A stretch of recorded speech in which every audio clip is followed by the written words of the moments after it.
Cerita dongeng Kancil dan Harimau. Pada suatu hari, seekor tikus sedang asik bermain di tengah hutan. Tikus berkeliling sambil bernyanyi dengan riang. Namun, karena keasikan bermain, dia tidak sadar sudah berjalan terlalu jauh dari rumahnya. Akhirnya tikus menyadari dia bermain sangat jauh dari rumahnya. Tikus pun langsung memutuskan untuk pulang ke rumah. Namun, karena masuk hutan terlalu jauh, dia pun tersesat.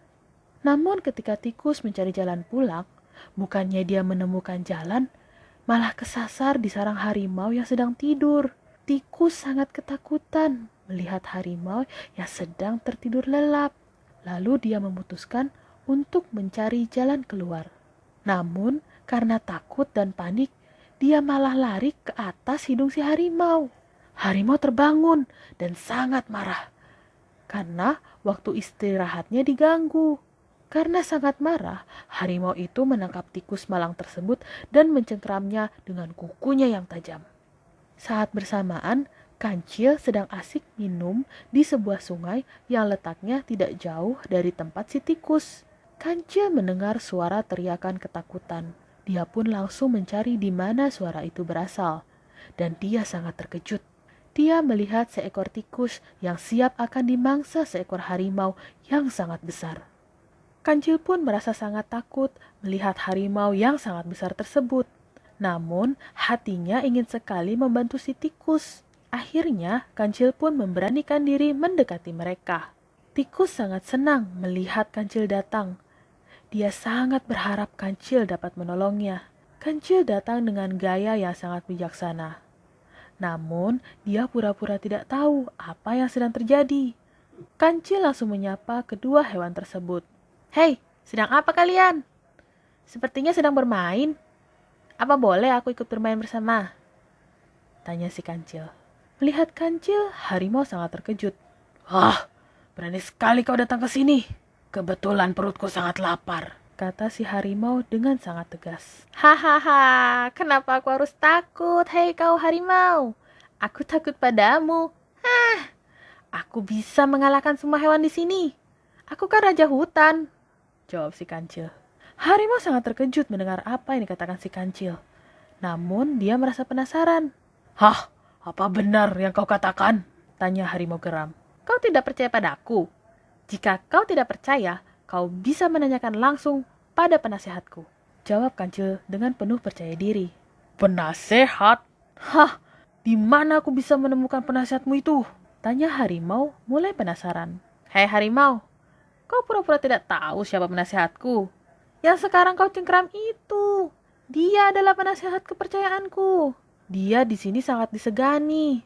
Jika sampai terjadi apa-apa dengan dia, aku tidak akan memaafkanmu harimau," jawab Kancil dengan sok tegas. Harimau mulai terpengaruh dengan cerita si Kancil. Harimau adalah penghuni baru di hutan ini.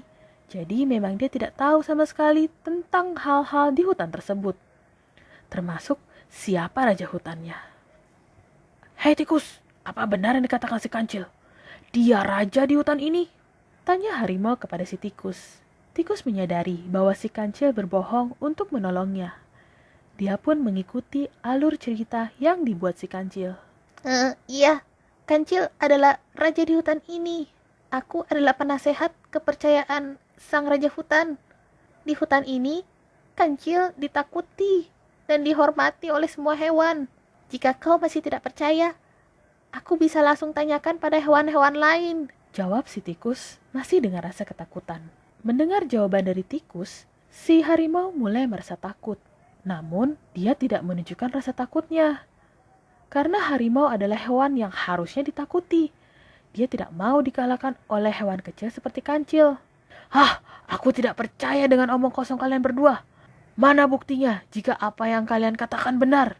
tanya harimau. Kancil pun merasa bingung bagaimana dia bisa membuktikan kebohongannya tersebut.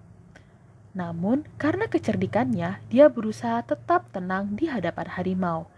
Meskipun sebenarnya dia juga merasa takut. "Hah, kamu tidak percaya? Perlu bukti? Baik. Beberapa hari yang lalu, aku sudah mengalahkan harimau juga lebih besar darimu. Harimau itu bersikap sangat kurang ajar. Aku masih menyimpan kepalanya di pinggir sungai. Karena untuk memperingatkan bagi hewan-hewan lain agar tidak bersikap kurang ajar di hutan ini. Jika kau mau bukti, aku akan menunjukkannya langsung. Namun, setelah aku tunjukkan, kau tidak boleh menyesal ya, kata si kancil. Harimau merasa ketakutan. Namun, dia memaksakan diri untuk tidak menunjukkan rasa takutnya tersebut. Baik, di mana kau akan menunjukkan harimau malang itu? Jika kau menipuku, kalian berdua akan menjadi makan siangku, kata harimau. Mendengar gertakan si harimau, tikus sangat ketakutan. Namun dia percaya akan kecerdikan si kancil. Si kancil pun mengedipkan matanya pada tikus. Kancil langsung membawa harimau ke tepi sungai di dalam hutan. Mereka menuju sumur di pinggir sungai. Sumur itu sangat gelap dan dalam. Namun, karena pantulan cahaya matahari membuat air yang bening berkilau di dalamnya terlihat seperti cermin. Kita sudah sampai di sumur yang aku maksud. Sekarang kau bisa membuktikan sendiri. Kau lihatlah ke dalam sumur tersebut, kata si kancil. Harimau merasa sangat penasaran, namun hatinya sangatlah takut. Dia pun memberanikan diri untuk melihat ke dalam sumur. Karena ketakutan, dia hanya berani mengintip saja. Tapi betapa terkejutnya dia ketika membuka mata dan melihat kepala harimau itu benar-benar ada. Dan ternyata apa yang dikatakan kancil benar. Dia memang benar-benar raja hutan. Karena ketakutan, dia langsung melarikan diri. Dia langsung berlari dengan cepat karena takut dimakan kancil. Melihat harimau berlari begitu saja, kancil dan tikus tertawa dengan puas. Mereka berhasil mengelabuhi harimau yang bodoh itu. Sebetulnya di dalam sumur itu tidak ada siapapun selain air yang sangat bening seperti kaca. Karena kebodohan harimau, dia tidak menyadari bahwa kepala harimau yang ada di sumur tersebut adalah bayangannya sendiri. Lagi-lagi, kancil berhasil menipu untuk menyelamatkan tikus temannya. Oke, terima kasih sudah mendengarkan. Dah. Halo, stay tune terus dan selalu dengarkan cerita-cerita dongeng menarik di akun Instagram Dongeng20. Like dan follow juga akun Instagram Dongeng20. Jadi kamu gak akan ketinggalan kalau ada cerita menarik lainnya. Dah.